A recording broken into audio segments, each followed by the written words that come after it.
Oke teman-teman, kali ini aku akan menceritakan jalan cerita film Jurassic World 2015 pada tanggal 22 Juni 2015. Pengelola pulau bereksperimen dengan menciptakan seekor dinosaurus campur-campur alias gabungan dari beberapa spesies hewan. Tujuannya adalah untuk memberi pengunjung tontonan yang menarik dan meningkatkan kunjungan serta keuntungan. Ternyata, dino baru tersebut jauh lebih cerdas dari yang diperkirakan. Apakah kehadiran spesies baru tersebut benar membawa keuntungan besar bagi pengelola taman? Atau justru menjadi bencana? Untuk mengetahuinya, mari kita simak video berikut ini.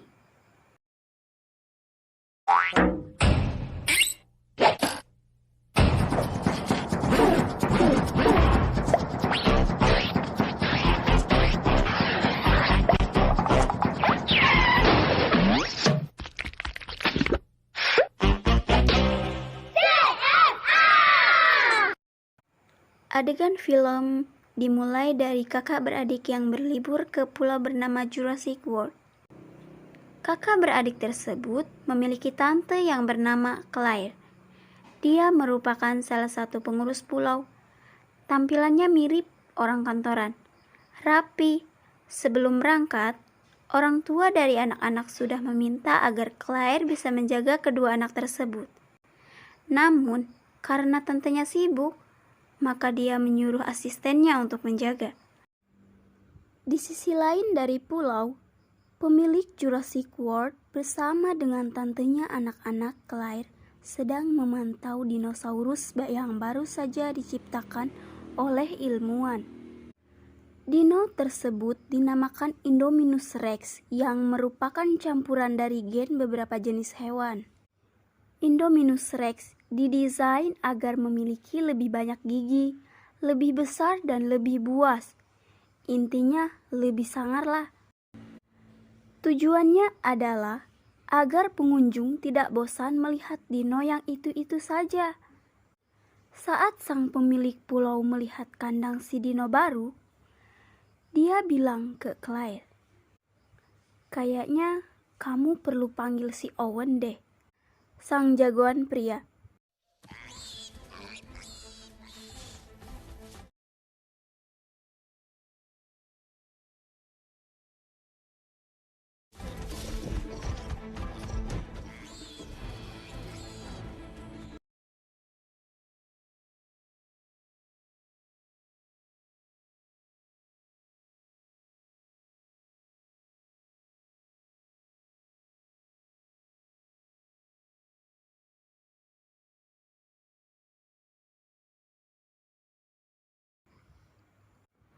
Owen, sang jagoan, adalah salah satu pengurus pulau.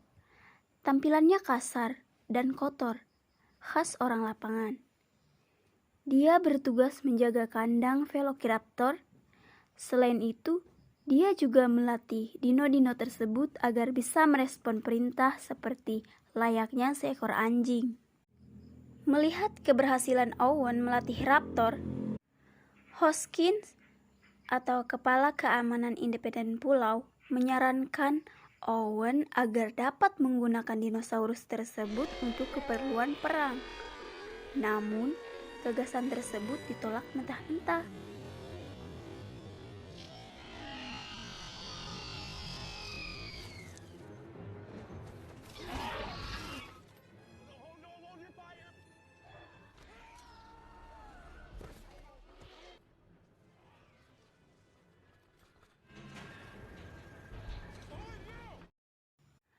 Karena perintah pemilik pulau, akhirnya sang tante menjemput si jagoan.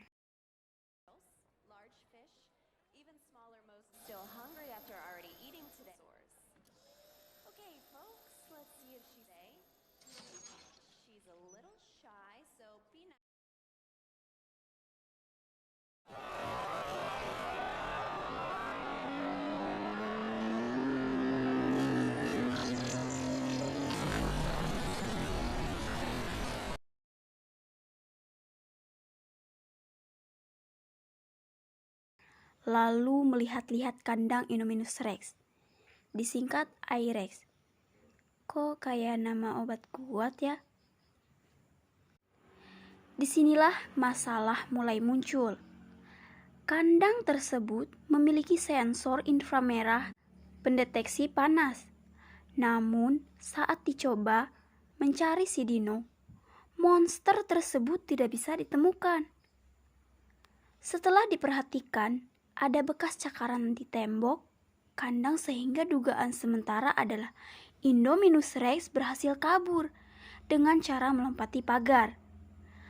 Akhirnya, si tante menghubungi pusat kontrol untuk melacak keberadaan dino tersebut dengan menggunakan alat pelacak implan yang ditanam di tubuh I-Rex.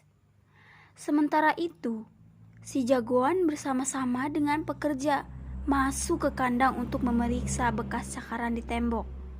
Namun ternyata sang dinosaurus monster masih berada di dalam kandang. Belakangan baru diketahui kalau I-Rex memiliki kemampuan untuk menurunkan suhu tubuh agar tidak terdeteksi pelacak panas. Maka berlarilah sekencang-kencangnya si jagoan bersama dengan para pekerja. Karena terdesak, pintu kandang dibuka dan dengan cara inilah sang monster berhasil kabur. Semua pekerja yang tadinya berada di kandang dimakan oleh si dino. Sementara sang jagoan berhasil selamat setelah mengumpat di bawah mobil dan badannya dilumuri dengan bensin untuk menghilangkan bau.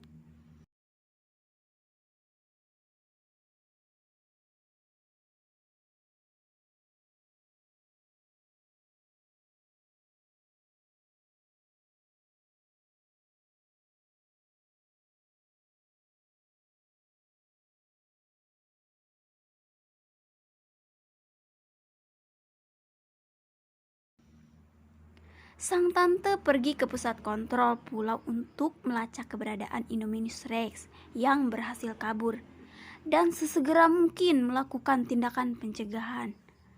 Salah satu pegawai di pusat kontrol sejak awal ingin memperingatkan para pengunjung agar waspada. Namun si pemilik mengatakan jangan, nanti malah bikin panik dan bikin buruk nama perusahaan. Selesaikan saja secara diam-diam. Akhirnya dikirimlah para petugas keamanan untuk melacak I-Rex. Senjata yang dibawa adalah hanya senjata bius atau tidak mematikan. Karena harga dino ini sangat mahal, jadi tidak boleh dibunuh.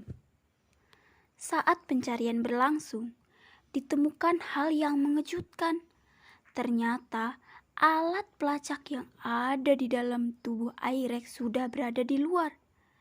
Artinya, si dino memiliki kecerdasan tinggi dan bisa mengeluarkan alat tersebut. Dan bukan hanya itu saja, I-Rex ternyata memiliki kemampuan kamuflase seperti bunglon, dan alat pelacak tersebut digunakan sebagai jebakan bagi manusia untuk memudahkan si dino monster menghabisi mereka. Singkat kata, tidak ada satupun petugas yang selamat.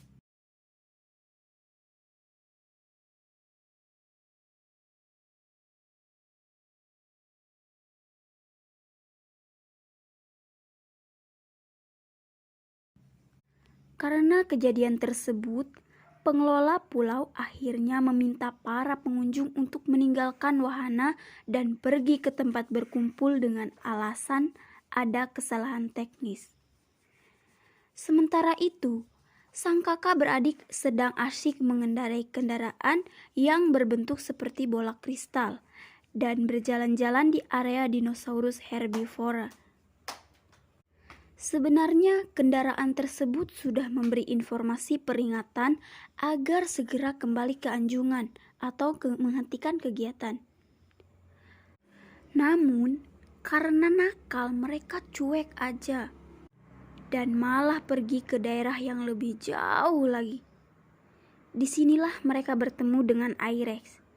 Sang dino berusaha memakan mereka berdua, namun Karena kendaraan yang digunakan cukup kuat, maka dibutuhkan beberapa waktu sebelum akhirnya bisa menghancurkan kendaraan tersebut.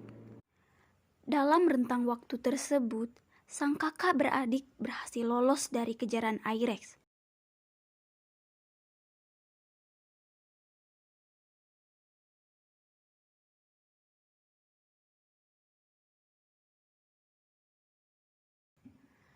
Sang kakak beradik akhirnya pergi ke suatu lokasi yang merupakan taman Jurassic sebelumnya.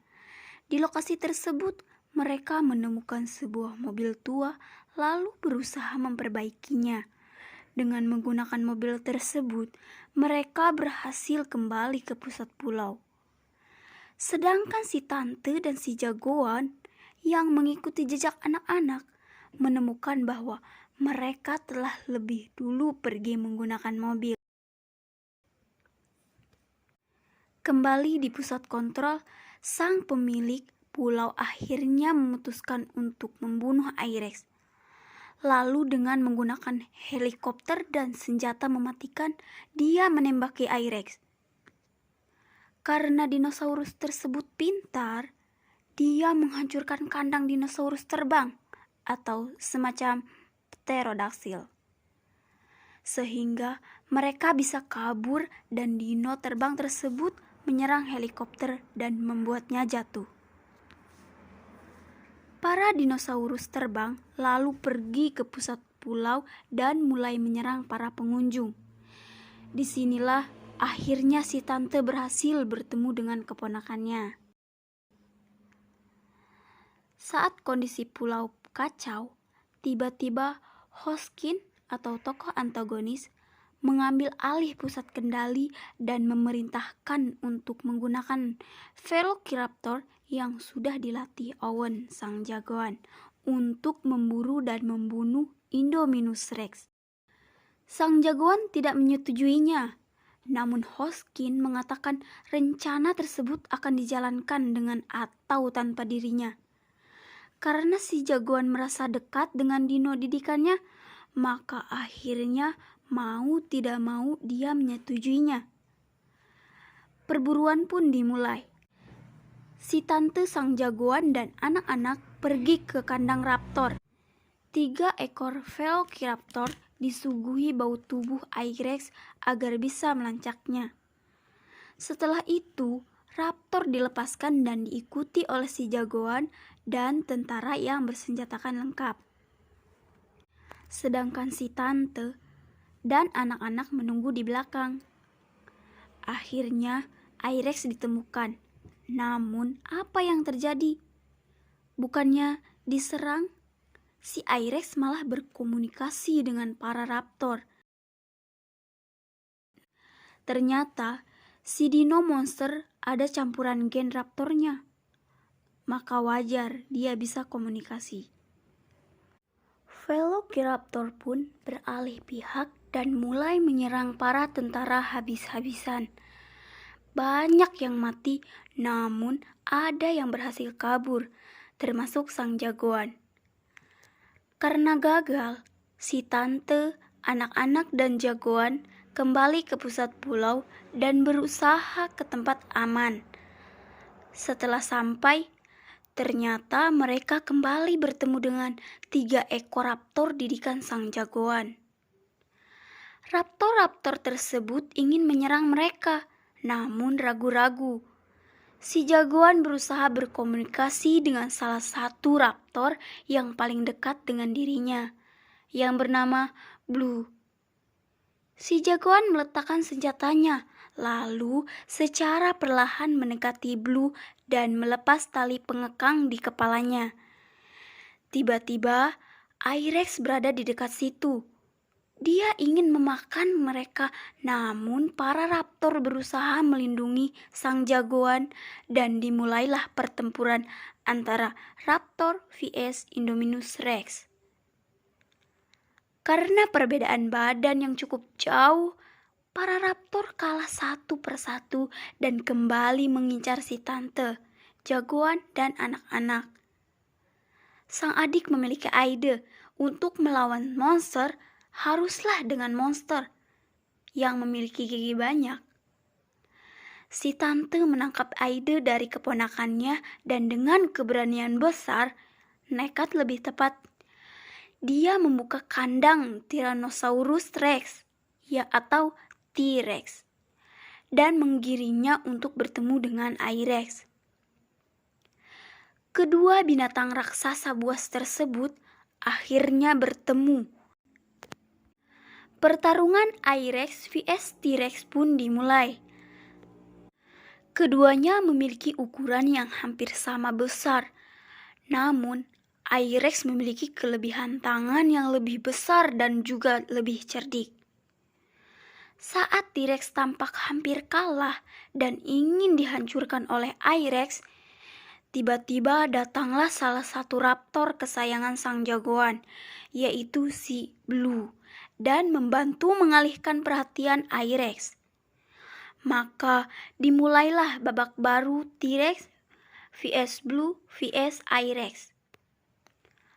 Lokasi pertempuran adalah di tepi kolam Mosasaurus atau dinosaurus raksasa yang hidup di air.